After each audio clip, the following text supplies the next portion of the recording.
Your waking world is shaped by dreams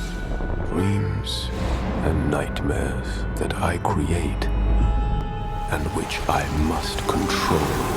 Dreams disappear, then so will humanity.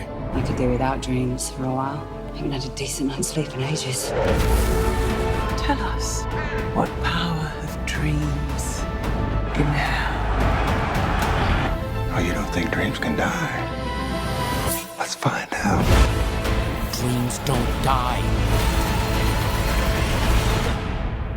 Mr. Sandman. Hi guys, welcome to the Hangout Room. My name is Zoe, and as always, I'm with my bestie Lello. Yes, I am here. And today we're talking about one of my favorite books, Neil Gaiman's Sandman series. Now, I've been excited for this for a long time. I listened to the audio book, both of us. It was amazing. Yep, part 1 and 2 are out if you want to check that out on Audible. But I'd already read the comic book, listened to the audio book. So coming into the show, it was weird because I felt like it couldn't disappoint me. For some reason, I just felt going into it, I'm like, I'm going to love this no matter what. But at the same time, it also felt like I was nervous because I was like, okay, Netflix hasn't nailed everything, especially when they're converting animated or a comic book into live action. It doesn't always work. But what gave me more faith, I think, is the audiobook, because the audiobook removed the pictures from the book. So I was just listening to it. I'm like, no, this just works as a story. And I can imagine like real people doing this. So it just came down to, can they get the right cast? And now that I've seen it, I think they got the cast. They stayed as faithful to the story as they could, I think, for a TV show, because there's some things you have to swap around. And we'll get into that. But my first impression, I love this show. I think it might be my favorite show of the year so far. I'm just glad that the one book that I actually listened to and enjoyed, I get to see the live action of it and it was amazing. I thoroughly enjoyed everything about this show. So what was your favorite chapter? Oh, I had to pick one chapter that I like, where he has the chapter where he's with Death. I think the episode's called The Sound of Her Wings. No, not yet, please. It's time. You ready? People may not be ready for my gift, but they get it anyway. My favorite chapter is 24/7. It's scary, it's dark. 24/7 is an amazing chapter.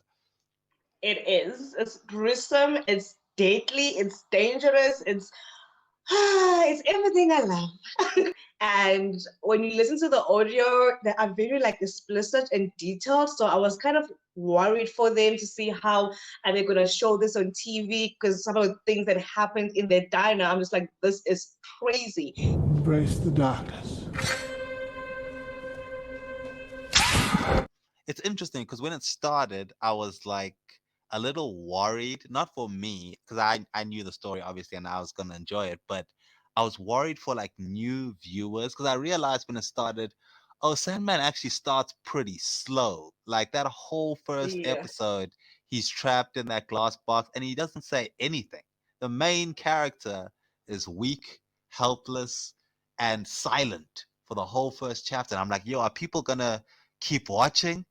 But once he actually starts hunting for his ruby and his sand and his helmet, that's where I think the story really gets moving. And I think if you can make it there and you're still enjoying it, then the story's really gonna grip you after that. Yeah? Where are we going? Hell. Fuck it, let's go to hell. Like, I will say, if I have to, talk about the things that maybe disappointed me a little bit, there were 3 parts from the book that are pretty scary, pretty like gruesome, that they cut out of the show. And the first one was at the end of the first episode when Dream gets out and he punishes the son of that guy that kept him in that glass box. In the book, he gives him this endless nightmare where he keeps waking up and seeing something horrific, and then he wakes up again. He's like, oh, it was just a dream. And then something else horrific happens, and he just keeps doing that forever, and that's his punishment. Whereas in the show, they were just like, I'll give you endless sleep. And then I'm just like, endless sleep? Like, yeah, but technically, the nightmare where he keeps waking up is endless sleep, but they don't explain like what he's actually going through. Then the second one was the episode where he's with Constantine and they go to that house with that lady that has the sand and she's like all dying in bed. In the book, the whole house is like creepy because the sand's affecting everything and the walls are like made of flesh and they're like bleeding and there's these weird like hands coming out of the walls and it's like super creepy before you even see her in the bed. But here they were just like, nah, the house is normal. She's just messed up. That's such a wonderful dream. So I was like, okay, like I get it. It's like overly gruesome and stuff, but it's Sandman. And the third one was obviously the diner. Like at the diner, things get crazier in the Yeah. in the book where I feel like they felt like they had to justify everything in the show. They were like, okay, if things are gonna get sexual, it's not just because John's making it sexual. We need to in the story have reasons where okay, this guy is cheating on his wife and this lady here is dissatisfied with her husband and then they Everything find is a way. consensual. Yeah, exactly. Like there's no violence in it. um, but even when things do get violent, it's jealousy over the guy sleeping with his wife rather than just John is messing with everyone. All I did was take away the lies. You all did the rest. You did what you wanted to. I didn't want to kill anyone. Yes, you did. Or you wouldn't have done it. What did you think about his fight in hell with Lucifer? Oh, I was okay. Firstly, Lucifer himself or herself this time.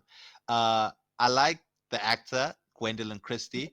Um, I like her in general, but I will say, I imagined Lucifer differently. Like everything was like super like flowery and like dainty. You look well, Dream. Are you well? And your family? Destiny, death, despair, and the others?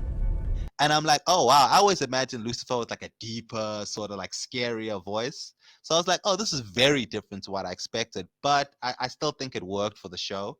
But the fight itself, that's one thing that I never thought could be cool. Like even in the Yeah. book, I was like, the idea works better than like the pictures because it just becomes like pictures of all the stuff they're talking about, obviously. But when you actually see it like come alive, like the way they did it in the show, and not just come alive in the sense that oh, you see the wolf and you see the hunter and you see the snake, but every time they attack each other, it shows up on their bodies. A butcher bacterium. Warm life destroying. I was like, Yeah. okay, they That was actually cool. found a yeah, they found a way to take it to the next level. I was like, okay, that's really cool, actually. But for some reason, I did feel like it was mellow. Like, Yeah, like, sure. okay. In my head, it was more fast paced. And Yeah. in reality, it wasn't fast paced at all. And then the big reaction is like when they get attacked and you see the bruises in their faces. It was weird, but I liked it. And I get this is like a budget thing for Netflix, but with the book, they're standing on this like weird, like small mountain, and they're just surrounded by thousands of demons. And another thing is one of the rules of the game they're playing is you have to respond quickly. You can't take time to think of an answer. For it's almost like a rap battle. You have to go back and forth and back and forth. And Yes. the first thing that made me like a little curious was when Matthew followed Dream to hell, because in the book, Dream goes alone. So when Matthew went with him, first I'm like, why is he going with him? And then along the way, Matthew's obviously asked in hell. Lucifer will come after you Why? because you just publicly humiliated the ruler of hell? And I'm like, oh, okay, so Matthew's here to ask the question so Dream can explain to the audience things that the narrator would just explain in a book. Yeah.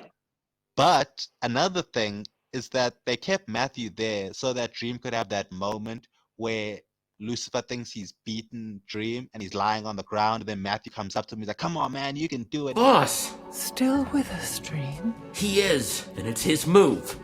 Your Majesty. And he gives him like a pep talk. But that Yeah. doesn't happen in the book. Like, you can't take time and have a friend come in to help you and be like, hey, man, you can do it. Like, You can't leave me in hell. I believe Dream of the Endless would never leave his raven here alone in hell with Lucifer. exactly. Like, it was funny, and I think it worked in the show for what they're trying to do with the relationship with Yeah. Dream and Matthew. But they did change that aspect from the book. Do you feel like maybe we are receiving Sandman the way that we are because we have read the book and you understand everything? Do you think you would have liked that scene if you never ever read the book? And Yeah, I think I would, because I think if you're watching it for the first time, it might not seem as mellow because you don't know what's coming next. Like, we know what's coming next, so we're like, okay, get to the next one.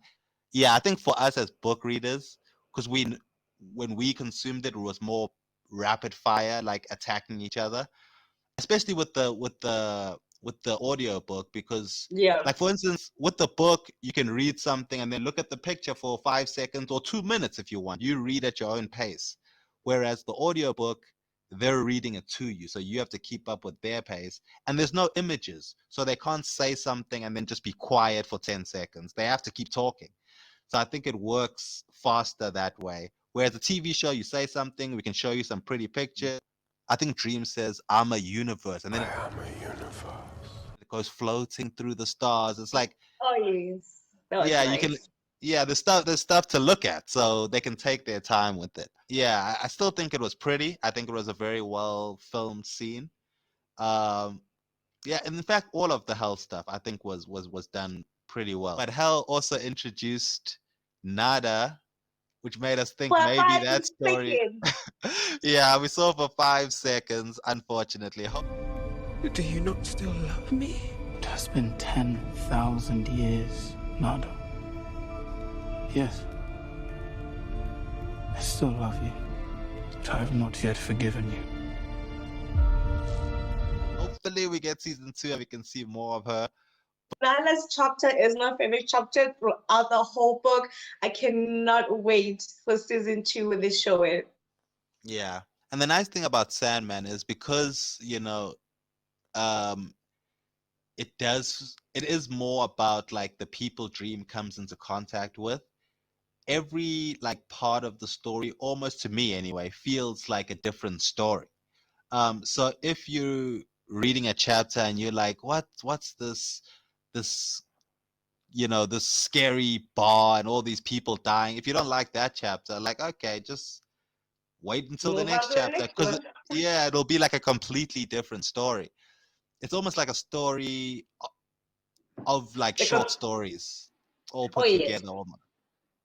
Yeah. Yeah, but I really want a season 2. The one thing I will say though, we spoke about my favorite parts of the story. I'd say my least favorite part of the story was probably, and this is surprising because I really like this part of the book, but the serial killer convention. I got 171. It's around most of them. Not a numbers game for me. It's about the person. It won't take just anybody. It's specialized. I don't know why it didn't, like, in the book it was like scary. It's like all these serial killers in one building, but for some reason, I don't know, they almost played it up like comedic, like they were all kind of funny. I think my favorite part of that scene, of that chapter, was people not getting it, like serial killers, because it's spelled as like cereal, as in like Yeah, the food. like breakfast. Yeah, exactly. And the man of God, like all of their names are very comedic. God, I do the bidding of the Lord with my hammer, with my love. Yeah, I feel like the book did it better because the book actually kept it more of a mystery, whereas before we even get to the convention, those people that are organizing the convention, they pretty much just say, yeah, we're serial killers. I feel like the first time I read it, like I also had to like figure out like, oh, these are killers. Whereas the show, I feel like made it a little more obvious. That was probably my least favorite part. What did you think of those two short stories, The Cats and Calliope, of that muse that was being kept by that writer? But my favorite is being the story of cats. I just love the idea that once upon a time the cats were huge and ruled everything, and we humans were like this tiny. I just like the alternative universe of it. Many, many seasons ago, cats truly ruled this world. Humans were tiny creatures. The game of cat and man. Yeah, it's so interesting, especially seeing it like on TV come alive like that. It's so interesting the contrast of like, oh, this is so cute, and this is actually like a pretty scary story of the cats trying to overtake humans and kill us all and become giant again. I'm like, whoa, this is actually like seeing it on screen. I'm like, huh, this is like, I don't know, it didn't come across as creepy in the book for some reason, but when I was seeing it, I was just like, damn, I don't like this. I don't like these stupid cats. We should get rid of these cats before. Before that dreams come true. Exactly. Dream of 1,000 cats. No, I liked it. It was very well done. Okay, let's talk characters now. What did you think of Dream and the actor that played him and the way he came across in the show? Oh my god. Right? I'm Oh, being yeah. a typical girl right now. Like, is it me or this room is getting hot? Stare at that man's face every single time. He has a very mysterious look on his face and he looks very dangerous. I love it. I know why you like him. He's got He very reminds me of strong. Sandman. He's got very strong vampire vibes, ne? Yes.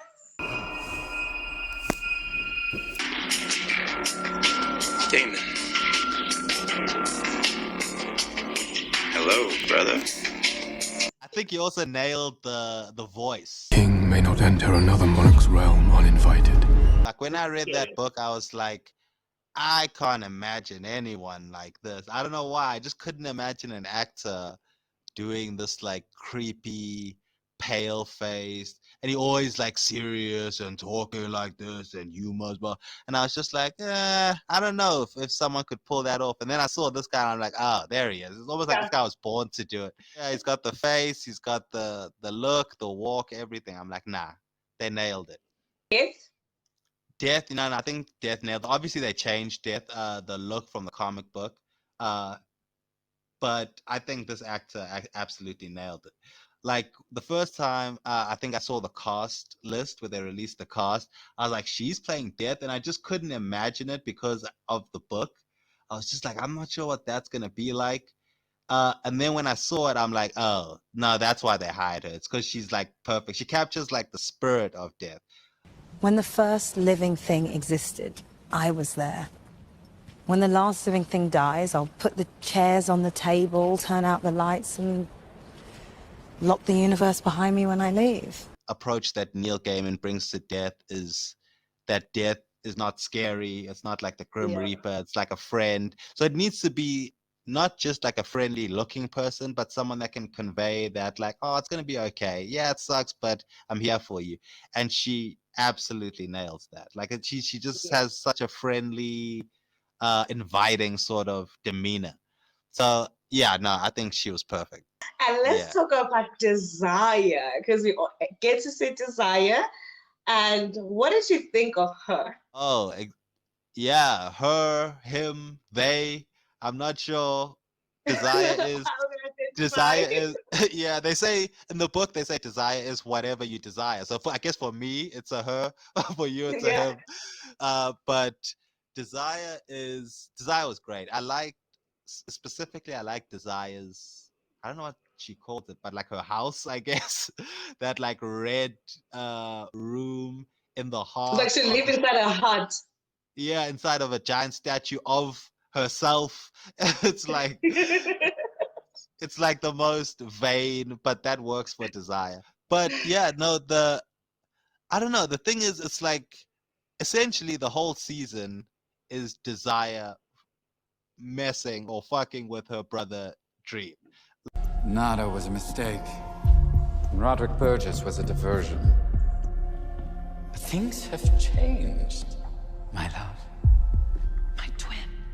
Like Desire's just in the background, just screwing with this man. Stirring things up, stir it up. And I think she's going to be my favorite character after Dream, simply because I love mischievous things and mischievous people, and she's all of that. And I'm looking forward to see how what else she's going to do. Okay, I have an idea. I mean, I read the book, or I listened to the book, so I kind of sort of know what she's going to do. But I just love watching her have fun. Being a bitch to her brother. I have a brother and I love torturing him. Mess with me or mine again and I shall forget you are family. Sisters are like that. I've got 1, 2, 3 sisters, so You're in hell. Poor Dream. I really got under your skin this time, didn't I? But one thing about Desire that I really liked is that Dream is like serious and stoic, and he's all about order. He's like, Who call yourselves collectors. Until now, you have sustained fantasies in which you are the victims, comforting daydreams in which you are always right. But no more. The dream is over. we all have a job and we have to our order and we have our places, and Desire is chaos, you know. So she's the perfect flip side to Dream, and she's the perfect like antagonist to his protagonist. Oh my god, is he not scary? Like those eyes, the so-called eyes of his, like, oh, I am so glad he wore his glasses majority of the time, because he has a face that I do not want to look at. Yeah, no, Corinthian eyes with mouths, and I think he eats other people's eyes. Like that's just like at first I don't know how you think of that. Like I guess it's a nightmare, so maybe Neil Gaiman had a nightmare about something like this. But teeth where teeth aren't supposed to be just creep me out. Like have you thinking of what's her name? Esther. Is it Esther? Or Ethel? Ethel. I liked her character, the way that she was in person. She like a badass. She lived so long, and to me, at first I thought she was just a horrible mother. But after I met her son, I was like, yeah, no, this is, I understand her now. Pega de volta. É tarde demais, meu querido. Não. Ethel, I like her story. I didn't see her surviving for that long. Even when I read that book, I'm like, this girl's gonna die someday, somehow. But just seeing her living that long and being a badass and knowing how to protect and defend herself, it was satisfying to see a badass female. Yeah, no, it was so interesting because essentially she got the most fulfillment out of Dream's imprisonment, because Dream gets captured, they steal his stuff, and then she steals it from them, and she has it for most of his imprisonment, and then as soon as he gets out, she hands it over to her son, and then she dies. So she never had to deal with the Sandman. Like before or after he comes out of prison, like she just got 100 years or over 100 years to just live with magical powers. Her story could be a whole movie in and of itself. I actually want to see it. I want to see what she did for 100 years and still maintaining the beauty of hers, what she got up to, the interesting characters. How did she even get to meet up with a demon that she created the hammer? Right? Like, I want to hear the story. I want to hear all about it. Like there's even that one part where John says he altered the ruby so only he can use it. And I'm like, y'all know how to alter magical rubies? Like, y'all must have had an interesting life. This backstory could be its own movie by itself. Die? The only reason people die is because everyone does it. You all just go along with it. But not me.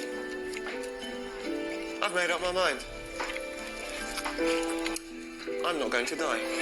Let us meet here again, Robert Gatling, in this Tavern of the White Horse, in 100 years. I don't know, like, it's not just his optimism for life, like that is pretty cool, but for me it's more his repulsion with death. Like, I like Death, the character in the story, but I don't like Death as an idea. And the fact that he's just like, that's stupid, I don't want to do that, just let me keep living. Like that mindset for a character, I love it. I also wondered, like, would I want to live forever? I thought at some point in time he would just like give up and say, I'm done. But ideally, I also don't want to die. I just want to go through a life, ups and downs, changes, be broke, be rich, be broke again, be rich again, and just watch the world change over and over until I don't know. I wish I could be him, but sometimes I feel like, would it not be boring when you have all the people you know around you dying? But I'm like, but that's beautiful. You get to meet new people. Yeah, no, it would be depressing at points, but like the one thing I found interesting was Hob was so excited over the smallest things in the past. Like when Dream's like, why do you still want to live? He's like, oh, things are awesome now. Like we've got chimneys. We don't have to get smoke in our face anymore. And it's like, you're so Yeah. excited for the dumbest things. But in those days, it wasn't the dumbest thing. It was like the coolest, newest thing. So I would want to live forever because even the coolest thing today is going to seem like a dumb thing in 100 years because they'll have even better things. So there'll always be Dude, something new and exciting to get into. I want to be alive when I can download things. Like, hey, I want French fries. Do download. I'm like, you guys used to cook? That's so stupid. Yeah, ne? Remember that machine from Spy Kids where it's like a microwave and they press the button Yeah. and then boom, it's just a burger there. Like,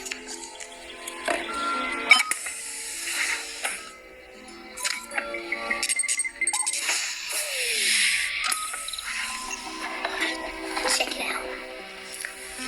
oh my word, I wanted that as a kid. I was like, that's the coolest thing ever. And right now, as an adult, I really want a flying mattress where I don't have to like leave my bed. I can just like press a button and my mattress like flies me to work. I don't know. Or flies me to the shopping center. Like, I don't Oh know. wow. Okay, I would love a flying bed. Have you ever watched the movie Wall-E? No. It's one of What's those that? Pixar movies.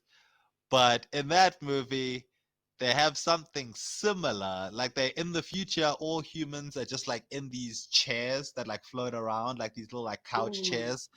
And essentially it's like the worst thing ever. We become so weak and our bones are brittle and we become super fat and it hurts us in the long run. I just wish to fly.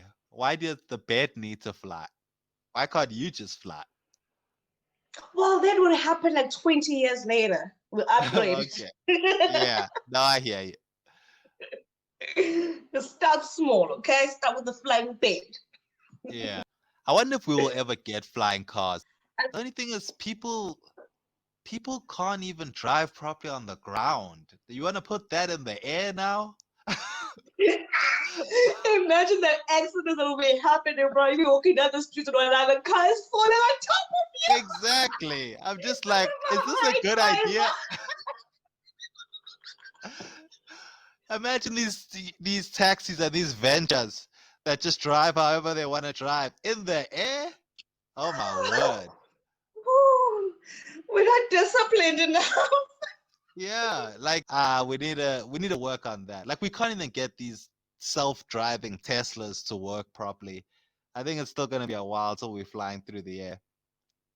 I don't think, okay, as much as I love it, I don't think it's something that will ever get it done because that means the planes will be out of business. Because if I can Oh fly yeah, my own true. car, what do I need a plane Yeah, for? that is true. Now, Okay, who else have we forgot to talk about? who haven't we spoken? One The Zion character that cluster? Despair. Space. Yes. She was cool, but she's only in like one or two scenes. Like she's barely Yeah. in it. Yeah, but I think she was pretty much perfect and what I expected from the character. Like It Despair. was depressing. Yeah, pretty much. Whatever this new scheme is, it won't work. Didn't last time or the time before that. It's just depressing. The person. Very. I'd say the one person that uh I don't know if it was her reactions. Like it's because like a lot of weird stuff was happening to her, and I always imagined her just being more freaked out with it. And that was Rose Walker. Rose Walker, Yeah. so many crazy things were happening, and she was just like, okay, like What is this place?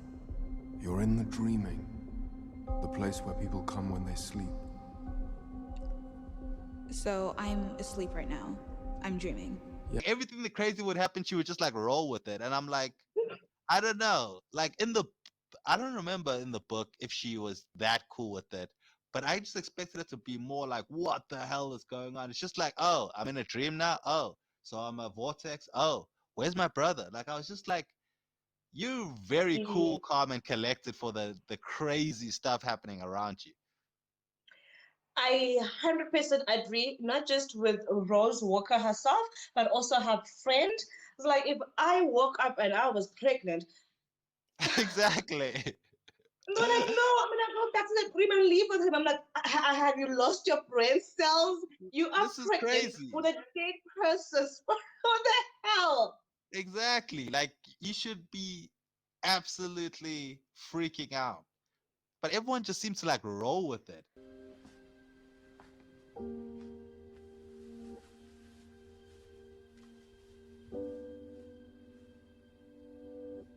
100% agree with you on that one. It was a little bit weird on how accepting they were of everything happening around them. There's no real Yeah. human being who's gonna be okay with this. Unless you're Maria and you're pregnant with Jesus, then by all means be okay with it. But everybody else, like this is crazy, and their Yeah. reactions were just so delayed. It brings me to the chapter where they killed the vortex. In the Sure. audiobook, it was way more dramatic.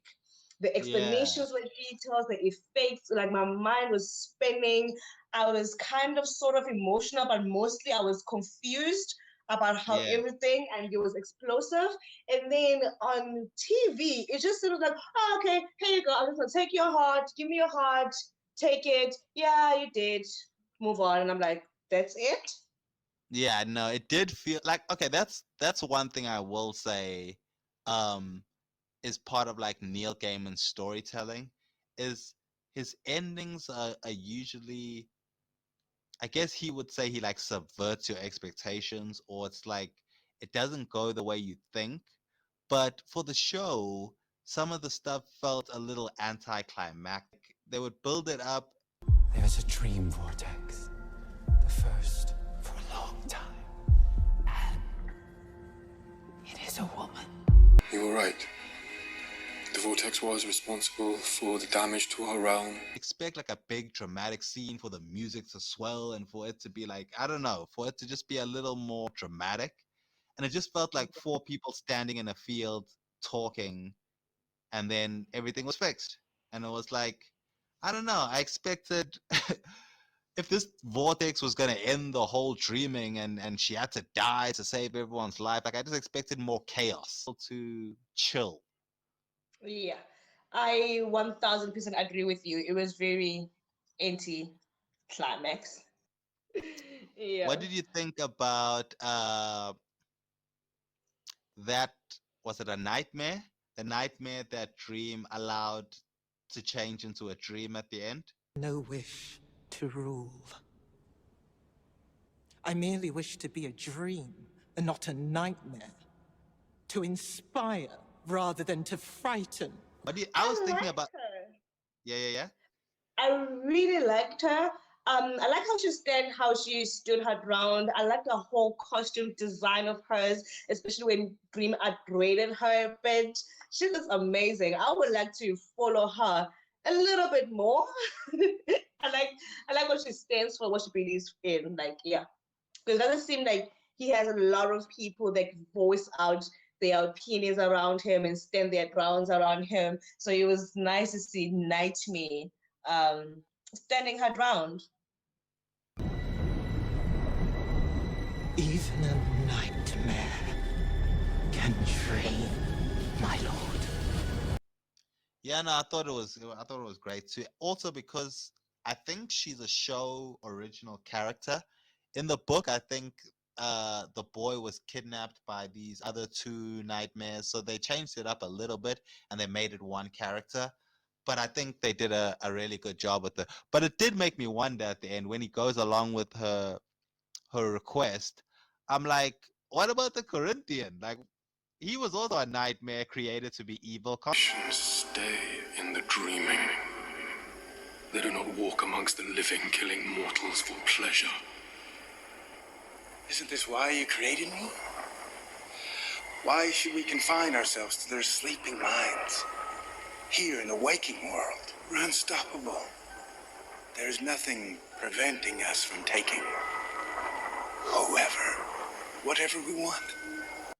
Nah, the Oriental looks creepy. He's done, okay? There's no coming back, and Yeah. he can disappear.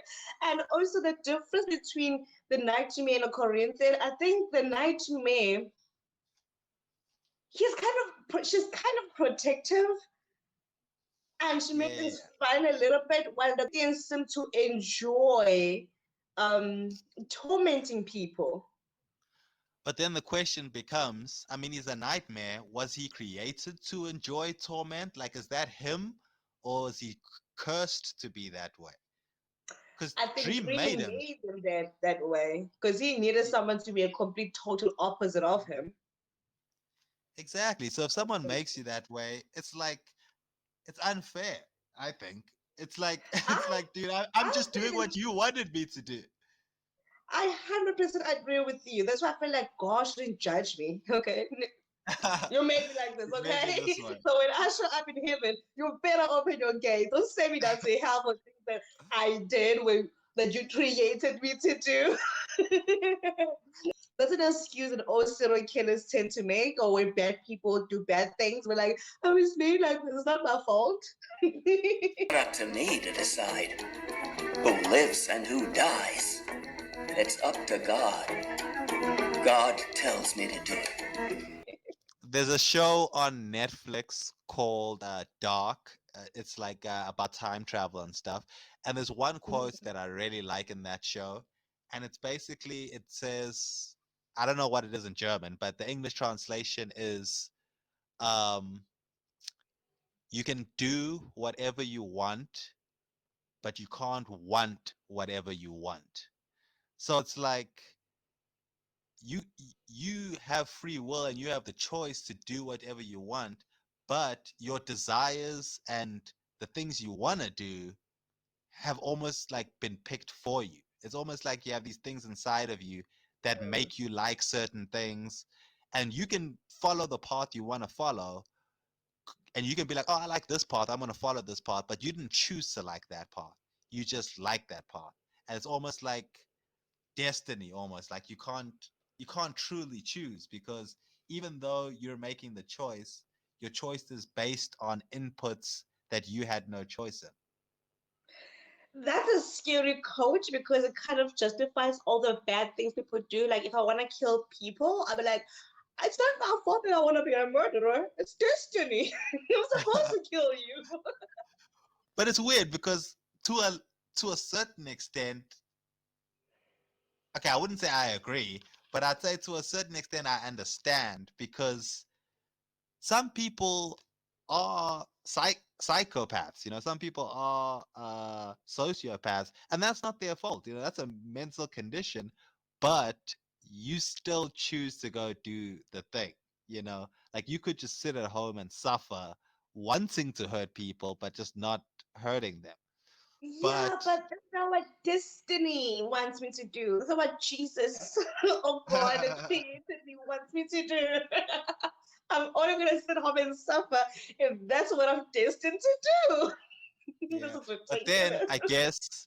I guess the judge would say, and now you're destined to go to jail, 20 years to life. Exactly. It's my destiny. And then I'm gonna kill myself because I'm destined to not go to jail. Yeah.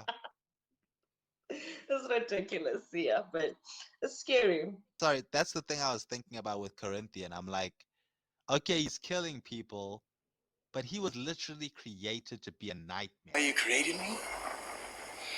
Why should we confine ourselves to their sleeping minds? Here in the waking world, we're unstoppable. There's nothing preventing us from taking whoever, whatever we want.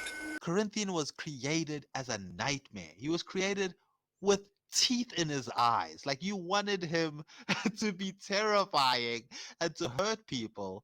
You just wanted him to do it only in the dream world. And he was like, Nope. why? When I can go to the real world and do it Yeah, for real world, real. more fun. I don't want to kill people and they just wake up. I want to kill them and they stay dead. And he gets punished for it by Dream. So yeah, maybe Dream is not that fair after all. I am not the problem, Dream. You're right. It's my fault, not yours. So much hope for you. But I created you poorly then. So I must uncreate you now. But he is a Yeah, god. that's We're true. not gods, they will say. Exactly. No, Dreams in the book and in the show is not what I would consider a fair person. I feel like some people that wrong him. I mean, look at Nada. You know, Nada, your forgiveness can free me. But I have not yet forgiven you. wrong him get unreasonable punishments, and then some people that do horrible things, like John. Your power resides within me. How does it feel to know I hold your life in my hands? But I killed you. You destroyed the ruby and released the power inside it. I would never have thought of that. Are you going to kill me? I could. Perhaps I will. But the Dreamstone was not made for mortals. And it came to you through no fault of your own. Kill you. Sleep well, John.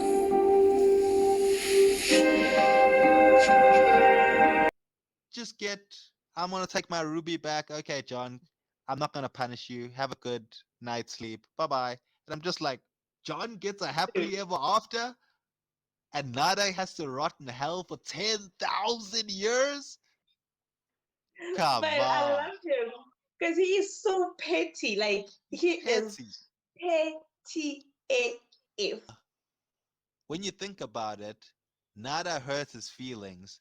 John killed some strangers in a bar. You know, like John, John didn't directly hurt Dream. Even though from Dream's perspective, he's like, "Nah, I love John. John gave me my ruby powers back." But Nada hurt my feelings when she wouldn't go She out with me. rejected me. Exactly.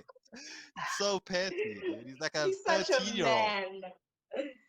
No, he's a Such a boy. man. He will forgive another man for doing him wrong, but you would never forgive a female for saying, "No, I don't want to marry you." Yeah, Such a no, man. it's crazy. Let's talk about the chapter meeting Cain and Abel. They're actually kind of funny. Yeah. Especially when the other one just so used to the brother killing him all the time that doesn't bother him anymore. I'm like, I don't think I would get used to my brother killing me over and over and over again. The first murderer, the first victim. This is our story. I don't mind getting murdered, honestly. If that's what makes Cain happy, then, hey, what are brothers for, eh? Say good morning to Cain. Oh, I'll be fine.